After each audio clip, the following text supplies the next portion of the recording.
Hello guys, welcome to study note. आज हम लोग बीटीएससी बिहार एएनएम एग्जाम 2024 का प्रीवियस ईयर क्वेश्चंस डिस्कशन करेंगे, जो कि 12 जनवरी सेकेंड शिफ्ट का क्वेश्चन है। पिछले वीडियो में हमने 26 से 50 तक देख लिया है और इस वीडियो में 51 से 75 तक देखेंगे। तो चलिए स्टार्ट करते हैं। क्वेश्चन नंबर 51, निम्नलिखित में से कौन सी औषधि मर्दन के माध्यम से दी जाती है? निम्नलिखित में से कौन सी औषधि मर्दन यानी कि मालिश के माध्यम से दी जाती है? ऑप्शन ए है पूर्तिरोधी, B capsule, C tablet, D jelly. तो इनमें से कौन सी ऐसी औषधि है यानी कि कौन सी ऐसी मेडिसिन है जो कि हम लोग मालिश के माध्यम से देते हैं? ऑप्शन ए है पूर्तिरोधी यानी एंटीसेप्टिक, और बी है capsule, C tablet, D jelly. इसका करेक्ट आंसर क्या होगा? इसका करेक्ट आंसर है ऑप्शन ए पूर्तिरोधी यानी एंटीसेप्टिक। एंटीसेप्टिक में जैसे कि हम लोग को पता होगा जीवाणुरोधी होता है एंटीसेप्टिक, जैसे कि सैनिटाइजर हो गया, उसे हम लोग हाथ पे लेकर के ऐसे दोनों हाथ को मालिश करके और हाथ को सैनिटाइज कर लेते हैं, तो वो एक एंटीसेप्टिक है। यहाँ पे ऑप्शन ए करेक्ट आंसर होगा, पूर्तिरोधी यानी एंटीसेप्टिक। ठीक है, okay. Next question,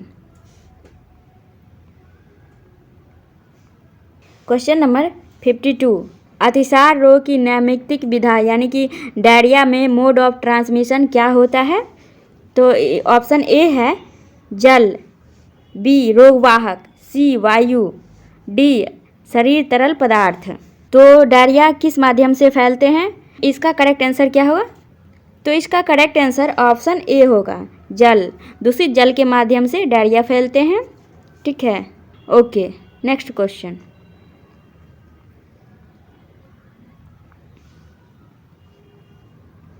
question number 53, निम्नलिखित में से कौन सा खनिज हीमोग्लोबिन के निर्माण के लिए आवश्यक है? ऐसी कौन सी खनिज है जो हीमोग्लोबिन के निर्माण के लिए आवश्यक होते हैं? ऑप्शन ए है iron, B magnesium, C calcium, D sodium. इसका करेक्ट आंसर कौन सा होगा? इसका करेक्ट आंसर है ऑप्शन ए आयरन, जो कि सभी को पता होगा हीमोग्लोबिन के निर्माण के लिए आयरन आवश्यक होती है। ओके, ठीक है। नेक्स्ट क्वेश्चन, क्वेश्चन नंबर 54, किसी व्यक्ति के संबंधों की मात्रा तथा गुणवत्ता तथा समुदाय के साथ भागीदारी की सीमा को क्या परिभाषित किया गया है? किसी व्यक्ति के संबंधों की मात्रा, गुणवत्ता तथा समुदाय के साथ भागीदारी की सीमा को क्या परिभाषित किया गया है? ऑप्शन ए है स्वास्थ्य का आध्यात्मिक आयाम, बी स्वास्थ्य सामाजिक आयाम, सी स्वास्थ्य का मानसिक आयाम, डी स्वास्थ्य का भौतिक आयाम। तो इसका करेक्ट आंसर कौन सा होगा? इसका करेक्ट आंसर है ऑप्शन बी स्वास्थ्य का सामाजिक आयाम। Okay, next question, question number 55, जो कि कथन कारक वाला है। क्वेश्चन कह रहा है निम्नलिखित में से कौन सा कथन गर्भाशय की आंशिक प्रत्यावर्तन यानी कि पार्शियल इन्वोल्यूशन का पूर्वगामी कारण बताता है? निम्नलिखित में से कौन सा कथन है जो गर्भाशय का आंशिक प्रत्यावर्तन का पूर्वगामी कारण को बताता है? तो कथन एक है गर्भाशय का भ्रंश यानी यूटेराइन प्रोलैप्स, और दो है गर्भाशय तंतु पेशी अर्बुज यानी अर्बुज का मतलब होता है ट्यूमर, गर्भाशय तंतु का ट्यूमर यानी यूटेराइन फाइबर ट्यूमर। तो इसका करेक्ट आंसर कौन सा होगा? पार्शियल इन्वोल्यूशन उसे कहा जाता है जब प्रेगनेंसी के बाद जो होता है यूटेरस और सर्विक्स ये सब चीज़ का जो आकार बढ़ जाता है, तो प्रसव के बाद ये सब फिर से वापस अपने आकार में आते हैं जैसे प्रेगनेंसी से पहले थी, उस साइज में हर चीज़ यूटेरस ये सर्विक्स ये सब पहले जैसा होते हैं, उसे ही इन्वोल्यूशन कहा जाता है। तो अगर उसमें पूरी तरह से पहले जैसा नहीं हो पाए तो उसे आंशिक प्रत्यावर्तन कहा जाता है, और पूरी तरह से अगर पहले जैसा हो गया है उस यूटेरस और सर्विक्स का आकार, तो उसे पूर्ण प्रत्यावर्तन यानी कंप्लीट इन्वोल्यूशन कहा जाता है। तो यहाँ पे लेकिन पूछ रहा है आंशिक प्रत्यावर्तन, यानी कि यूटेरस और ये वेजाइना हो गया, सर्विक्स हो गया, ये सब पूरी तरह से पहले जैसा नहीं हो पाया, प्रेगनेंसी के पहले जैसा, तो उसे आंशिक प्रत्यावर्तन कहा जाता है। तो इसमें पूर्वगामी कारण कौन सा होगा?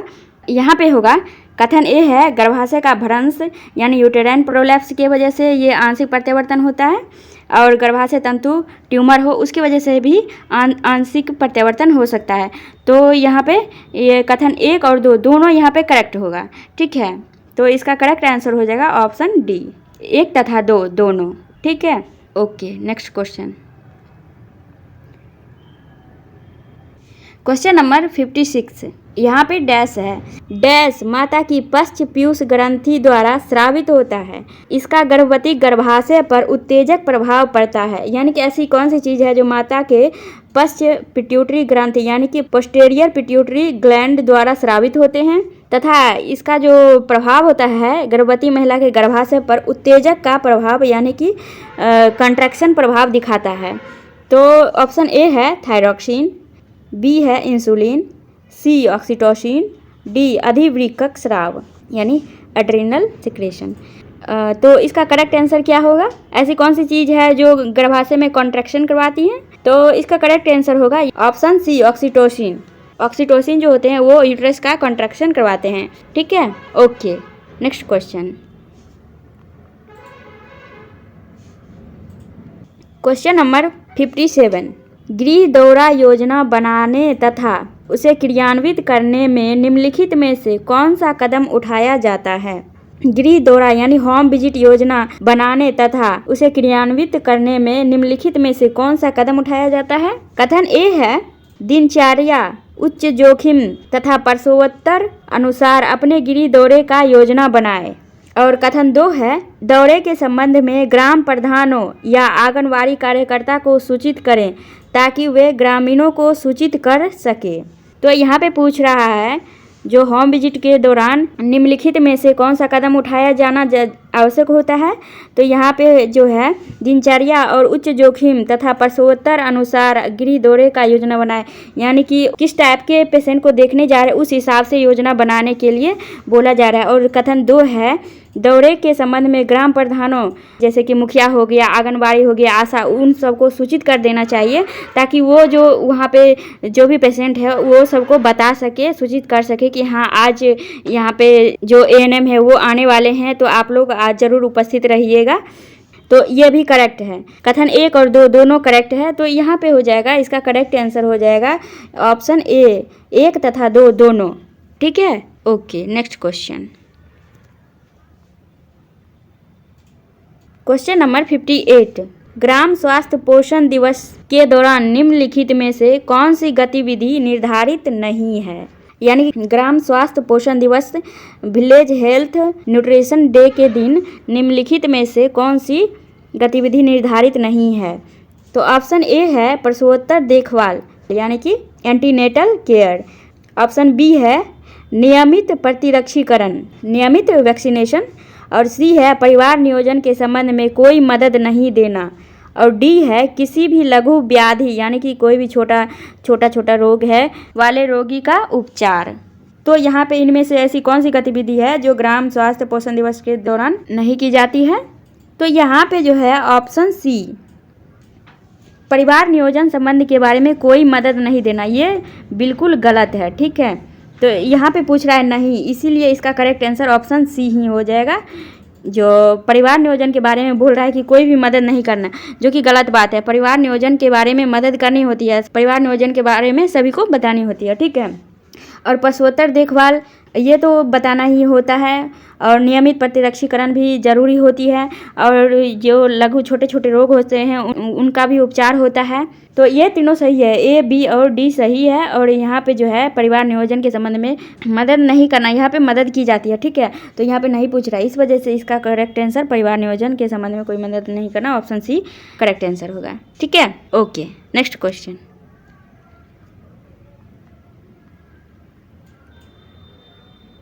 क्वेश्चन नंबर 59, निम्नलिखित में से कौन सा सगर्भता के दौरान अति रक्तदाब का उच्च जोखिम कारक नहीं है? यानी कि निम्नलिखित में से कौन सा सगर्भता यानी गर्भावस्था के दौरान अति रक्तदाब हाई ब्लड प्रेशर का उच्च जोखिम कारक नहीं है? ऑप्शन ए है सीरम यूरिक अम्ल स्तर का बढ़ना, बी है यमल सगर्भता यानी ट्विंस प्रेगनेंसी, और सी है 35 वर्ष से अधिक आयु की महिला, और डी है भार में सामान्य वृद्धि। तो इनमें से कौन सा उच्च जोखिम कारक नहीं है हाई ब्लड प्रेशर में? इसका करेक्ट आंसर कौन सा होगा? तो इसका करेक्ट आंसर है ऑप्शन डी, भार में सामान्य वृद्धि। ऑप्शन ए है सीरम यूरिक स्तर का बढ़ना, ये बढ़ता है हाइपरटेंशन में, और ट्विंस प्रेगनेंसी इसमें भी जो बीपी बढ़ा हुआ रहता है, और सी है 35 वर्ष से अधिक आयु की महिला। तो 35 वर्ष से अधिक आयु की महिला भी होती है, उसमें भी हाइपरटेंशन हो सकता है, इसीलिए ये तीनों सही है। ए, बी और सी ये तीनों सही होगा। यहाँ पे हाइपरटेंशन के लिए उच्च जोखिम कारक होता है, और यहाँ पे जो भार में सामान्य वृद्धि होता है ये सामान्य नहीं असामान्य वृद्धि होता है, जिसकी वजह से हाइपरटेंशन होता है। तो यहाँ पे इसीलिए इसका करेक्ट आंसर ऑप्शन डी हो जाएगा, क्योंकि यहाँ पे नहीं पूछ रहा है। ठीक है, okay. Next question, question number 60। Question थोड़ा सा बड़ा है, इसे ध्यान से देखिएगा। निम्नलिखित में से कौन सी वह विधि नहीं है जिसका उपयोग माता पिता बच्चे को उनके भाषण को बेहतर बनाने में मदद करने के लिए करते हैं? यहाँ पे पूछ रहा है कौन सी विधि नहीं है, यहाँ पे नहीं पूछ रहा है, जिसका उपयोग माता पिता बच्चों को उनके भाषण को बेहतर बनाने में मदद करने के लिए करते हैं। तो ऑप्शन ए है बच्चों को वयस्कों के सामने बोलने के लिए प्रोत्साहित करें, जिससे उन्हें पता चल जाएगा कि उनका भाषण सही है या नहीं। ऑप्शन बी है सुनिश्चित करें कि बच्चों का भाषण सही हो ताकि इनके पास अनुकरण करने के लिए एक अच्छा आदर्श हो। सी है अच्छी भाषा वाली पुस्तकों तथा टेलीविज़न शो चुनें ताकि बच्चे पढ़ते समय या टेलीविज़न देखते समय सही भाषण सुन सकें। डी है भाषण संबंधी त्रुटियों को सुधारते समय असभ्य बने। तो यहाँ पे पूछ रहा है ऐसी कौन सी विधि नहीं है, तो इसका करेक्ट आंसर क्या होगा? ऐसा कौन सा विधि है जिससे जो बच्चे का भाषण सुधार करने के लिए यूज नहीं किया जाता है, वही क्वेश्चन पूछ रहा है। ठीक है, तो इसका करेक्ट आंसर क्या होगा? यहाँ पे ऑप्शन ए में तो कह रहा है बच्चों को वयस्कों के सामने बोलने के लिए प्रोत्साहित करें, जिससे उन्हें पता चल जाएगा कि उनका भाषण सही है या नहीं, और बी है सुनिश्चित करें कि बच्चों का भाषण सही हो ताकि इनके पास अनुकरण करने के लिए अच्छा आदर्श हो, ये भी सही है। सी है अच्छी भाषा पुस्तकों का तथा टेलीविज़न शो को चुनें ताकि बच्चे पढ़ते समय या टेलीविज़न देखते समय सही भाषण सुन सके, तो ये भी करेक्ट है। लेकिन यहाँ पे जो है ऑप्शन डी भाषा संबंधी त्रुटियों को सुधारते समय असभ्य बने, ये बिल्कुल गलत है। बच्चे के साथ असभ्य नहीं बनना है, उसे अच्छी से प्यार से समझाना है। तो यहाँ पे ऑप्शन डी हो जाएगा करेक्ट आंसर, क्योंकि यहाँ पे नहीं पूछ रहा है, तो उस हिसाब से ऑप्शन डी करेक्ट आंसर होगा। ठीक है, okay. Next question, question number 61। निम्नलिखित में से कौन सा सामुदायिक संसाधन नहीं है? सामुदायिक संसाधन कौन सा नहीं है? ऑप्शन ए है धन, बी जाति, सी सामग्री, डी पुरुष। तो इसका करेक्ट आंसर कौन सा होगा? सामुदायिक संसाधन कौन सा इसमें से नहीं है? तो यहाँ पे जो जाति है ऑप्शन बी जाति, ये संसाधन में नहीं आते हैं। ऑप्शन ए धन, ये संसाधन है सामुदायिक संसाधन, सी हो जाएगा, ये भी संसाधन है, पुरुष भी एक तरह से संसाधन ही होते हैं। तो यहाँ पे जाति जो है वो संसाधन में नहीं आएंगे, इसीलिए यहाँ पे इसका करेक्ट आंसर ऑप्शन बी हो जाएगा। ठीक है, जाति। Okay, next question, question number 62। निम्नलिखित में से कौन सा कनपेड यानी मम्प्स का नैमित्तिक अभिकर्ता यानी कि काउजेटिव एजेंट? यहाँ पे पूछ रहा है मम्प्स का काउजेटिव एजेंट यानी कि मम्प्स किसके कारण फैलते हैं? ऑप्शन ए है रूबेला विषाणु, बी है इन्फ्लुएंजा विषाणु, सी है पैरामिक्सोवायरस, डी है राइनो विषाणु। यानी कि जो मम्प्स है वो किसके वजह से फैलते हैं? काउजेटिव एजेंट कौन सा होगा मम्प्स का? तो यहाँ पे जो रूबेला वायरस है इससे तो रूबेला होता है, और जो इन्फ्लुएंजा है इससे इन्फ्लुएंजा होता है और राइनो वायरस से कॉमन कोल्ड होता है। तो यहाँ पे पैरामिक्सो वायरस जो है ऑप्शन सी इसका करेक्ट आंसर होगा। मम्प्स जो है पैरामिक्सो वायरस के कारण होता है। ठीक है, okay. Next question, question number 63। विद्यालय आयु के बच्चों को निम्नलिखित में से किसकी आवश्यकता नहीं होती है? विद्यालय यानी स्कूल एज के बच्चों को निम्नलिखित में से किसकी आवश्यकता नहीं है? तो ऑप्शन ए है हर बार खाना खाने के पश्चात दांत साफ करना, बी है कम से कम 2-3 घंटे की नींद, सी आराम के लिए शांत और हवादार वातावरण, डी कूदना, चढ़ना, दौड़ना तथा वस्तुओं को फेंकना। तो इनमें से स्कूल एज के जो बच्चे होते हैं उनके लिए क्या चीज़ आवश्यक नहीं है? यहाँ पे जो ए है ये हर बार खाना खाने के बाद दांत साफ करना, ये तो सही है, हर बार खाना खाने के बाद दांत को अच्छे से साफ करना चाहिए। और सी है आराम के लिए शांत और हवादार वातावरण, ये भी करेक्ट है। और कूदना, चढ़ना, दौड़ना, वस्तुओं को फेंकना, ये सभी बच्चे के लिए आवश्यक है। लेकिन यहाँ पे ऑप्शन बी जो है कम से कम 2-3 घंटे की नींद, ये बिल्कुल गलत है। यहाँ पे 2-3 घंटे, बच्चे 2-3 घंटे ही सोएंगे तो उसका स्वास्थ्य बिगड़ जाएंगे, इसके वजह से ये गलत है। लेकिन यहाँ पे नहीं पूछ रहा है, जिसके वजह से ये करेक्ट आंसर होगा ऑप्शन बी, कम से कम 2-3 घंटे नींद लेना। बच्चे के 2-3 घंटे नहीं, कम से कम 8 घंटे, 6 से 8 घंटे की नींद जरूर लेनी चाहिए। ठीक है, इसका करेक्ट आंसर ऑप्शन बी है। Okay, next question, question number 64। अनुभव या शिक्षा के माध्यम से अर्जित तथ्य, सूचना तथा कौशल को क्या कहा जाता है? जो अनुभव या शिक्षा के माध्यम से अर्जित तथ्य, सूचना तथा कौशल को क्या कहा जाता है? ठीक है, ऑप्शन ए है प्रोटोकॉल, बी प्रयोग, सी ज्ञान, डी शोध प्रबंधन। तो इसका करेक्ट आंसर क्या होगा? इसका करेक्ट आंसर है ऑप्शन सी ज्ञान। जो अनुभव से, शिक्षा के माध्यम से जो हम लोग अर्जित करते हैं सूचना कौशल, उसे ज्ञान कहा जाता है। ठीक है, इसीलिए इसका करेक्ट आंसर ऑप्शन सी होगा। Okay, next question, question number 65। यहाँ पे डैश है। डैश हमारे शरीर के ताप अस्थायी के रूप में कार्य करता है तथा शरीर के तापमान में लघु परिवर्तनों को भी संसूचित करता है। तो कहने का मतलब हुआ जो हमारे शरीर में जो तापमान नियंत्रण के रूप में कौन कार्य करता है? ऑप्शन ए है मेरुरज्जु शीर्ष स्पाइनल कॉर्ड, बी है प्रमस्तिष्क यानी सेरिब्रम, सी अनुमस्तिष्क यानी सेरिबैलम और डी अधश्चेतक यानी हाइपोथैलेमस। तो आप लोग को पता होगा कि हमारे शरीर में जो होता है तापमान नियंत्रण करने के लिए हाइपोथैलेमस, जो ऑप्शन डी है ये अधश्चेतक यानी हाइपोथैलेमस, हमारे शरीर के लिए ताप नियंत्रण का काम हाइपोथैलेमस करते हैं। इसका करेक्ट आंसर ऑप्शन डी होगा। ठीक है, ओके, नेक्स्ट क्वेश्चन,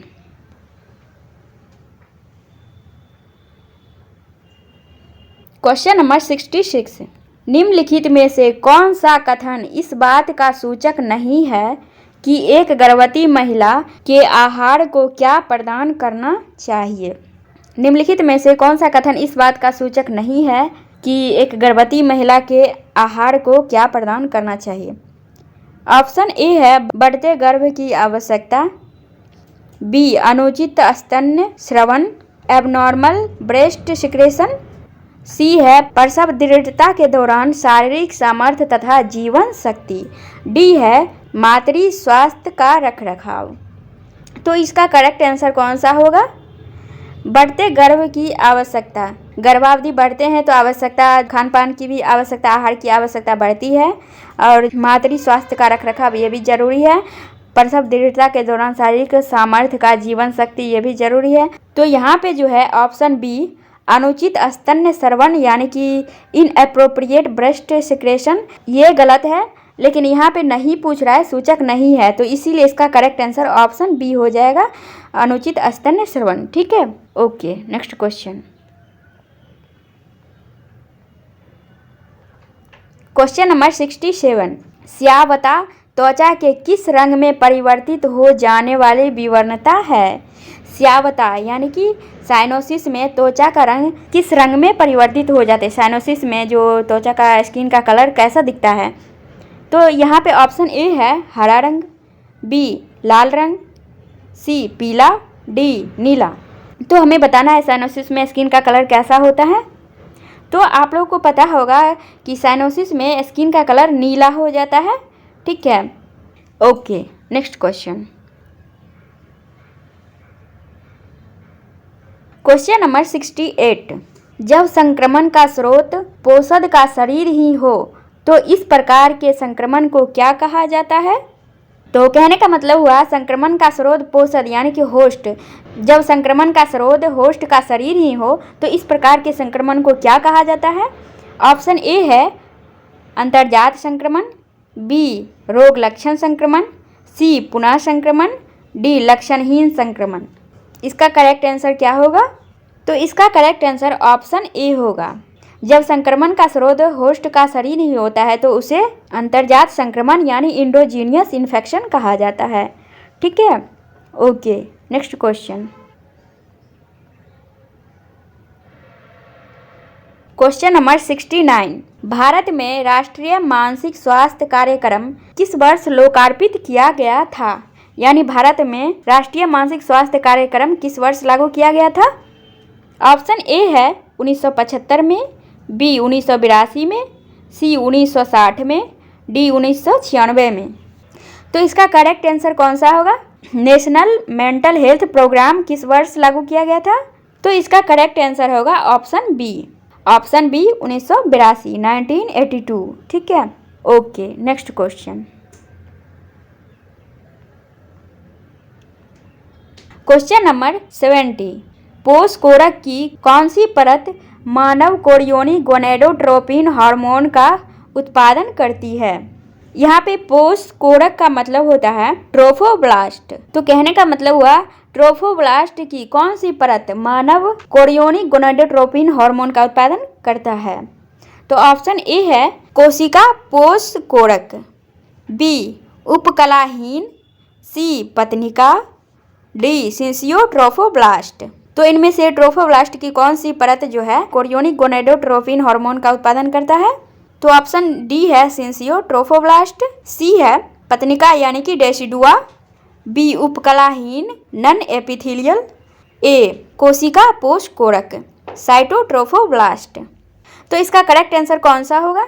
तो इसका करेक्ट आंसर है ऑप्शन ए कोशिका पोष कोरक यानी साइटोट्रोफोब्लास्ट। ट्रोफोब्लास्ट की जो साइटोट्रोफोब्लास्ट परत होती है वो कोरियोनिक गोनेडोट्रोपिन हार्मोन का उत्पादन करती है, ठीक है। Okay, next question. Question number 71। श्रोणि में कितनी कशेरुक अस्थियां त्रिकास्थि का निर्माण करती है। यानी कि पूछ रहा है पेल्विस में जो है सैक्रम जो है वो कितने बोन से मिलकर बने होते हैं, ठीक है। तो ऑप्शन ए है 4, बी 5, सी 7, डी 6। तो इसका करेक्ट आंसर क्या होगा। सैक्रम कितने बोन से मिलकर बने होते हैं। आपको पता होगा मानव शरीर में जो थोरेसिक बोन होते हैं वो 12 बोन से मिलकर बने होते हैं और सर्वाइकल जो होते हैं वो 7 बोन से होते हैं और सैक्रम हो गया वो 5 से और लंबार भी 5 से और कॉक्सियल 4 बोन से बने होते हैं। तो यहाँ पे पूछ रहा है सैक्रम, तो सैक्रम हो जाएगा 5 बोन से बने होते हैं, ठीक है। ऑप्शन बी करेक्ट आंसर है। Okay, next question. Question number 72। Dash, यहाँ पे डैश है। डैश एक कटक है जो मोटे खंड की निचली सीमा पर बनती है जहाँ एक गर्भाशय में निचले खंड से मिलती है। डैश एक कटक यानी स्पाइन, स्पाइन कटक का मतलब स्पाइन होता है जो मोटे खंड के निचले सीमा पर बनती है जहाँ गर्भाशय में निचले खंड से मिलती है। तो यहाँ पे क्या होगा इसका करेक्ट आंसर। ऑप्शन ए है झिल्लियों का विदर, बी नरम उत्तक विस्थापन, सी प्रतिगमन वलय और डी गर्भाशय क्रिया। तो इसका करेक्ट आंसर क्या होगा। इसका करेक्ट आंसर है ऑप्शन सी प्रतिगमन वलय। यहाँ पे जो डैश है यहाँ पे होगा प्रतिगमन वलय एक कटक है जो मोटे खंड की निचली सीमा पर बनती है जहाँ एक गर्भाशय में निचले खंड से मिलती है। तो इसका करेक्ट आंसर ऑप्शन सी हो जाएगा, ठीक है। Okay, next question. Question number 73।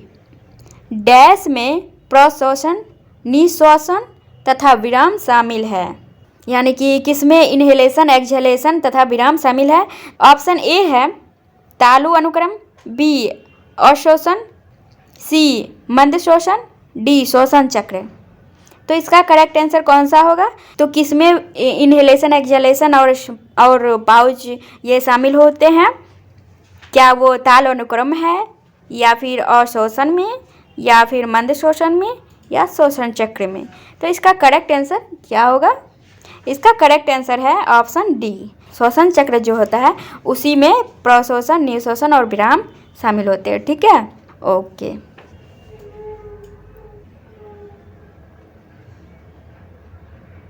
Question number 74, निम्नलिखित में से कौन सा कथन सगर्भता के दौरान आयरन के खराब अवशोषण से अरक्तता यानी कि एनीमिया का कारण बनता है? सगर्भता यानी कि गर्भावस्था के दौरान आयरन के खराब अवशोषण से अरक्तता यानी एनीमिया का कारण बनता है। तो कथन ए है आहार में विटामिन सी का निम्न स्तर, 2 है कृमि पर्याकरण यानी कि कृमि का आक्रमण हो गया है, या फिर आहार में विटामिन सी की कमी है, तो इसके वजह से आयरन की एब्जॉर्प्शन है वो नहीं हो पाती है, जिसके वजह से एनीमिया होते हैं। यानी कि आहार में विटामिन सी नहीं ले रहे हैं तो आयरन का एब्जॉर्प्शन कम हो जाएगा और जिसकी वजह से एनीमिया हो सकता है। और कृमि पर्याकरण यानी वर्म इन्फेक्शन के वजह से भी, पेट में कीड़ा हो जाने की वजह से भी आयरन का जो एब्जॉर्प्शन होता है वो नहीं हो पाता है, जिसकी वजह से एनीमिया का खतरा रहता है। ठीक है, तो यहाँ पे जो कथन 1 और 2 है, 1 और 2 है, दोनों करेक्ट होगा। जो कथन 1 और 2 दोनों की वजह से आयरन का अवशोषण नहीं हो पाता, जिसकी वजह से एनीमिया होने का खतरा रहता है। तो यहाँ पे जो इसका करेक्ट आंसर हो जाएगा ऑप्शन सी, कथन 1 तथा 2 दोनों। ठीक है, okay. Next question, question number 75, निम्नलिखित में से कौन सा विटामिन मानव शरीर में कैल्शियम तथा फास्फोरस के अवशोषण के लिए आवश्यक है? यानी कि ऐसी कौन सी विटामिन है जो कैल्शियम और फास्फोरस के अवशोषण के लिए आवश्यक है? ठीक है, तो ऑप्शन ए है vitamin K, B vitamin A, C vitamin D, D vitamin B. तो ये बहुत ही सिंपल क्वेश्चन है, ये सभी को पता होगा कि कैल्शियम और फास्फोरस के अवशोषण के लिए विटामिन डी आवश्यक होता है और जिसका सबसे अच्छा स्रोत सूर्य का प्रकाश होता है यानी सनलाइट। ठीक है, ओके। तो दोस्तों आज के लिए इतना ही, फिर मिलेंगे नेक्स्ट वीडियो में, तब तक के लिए बाय।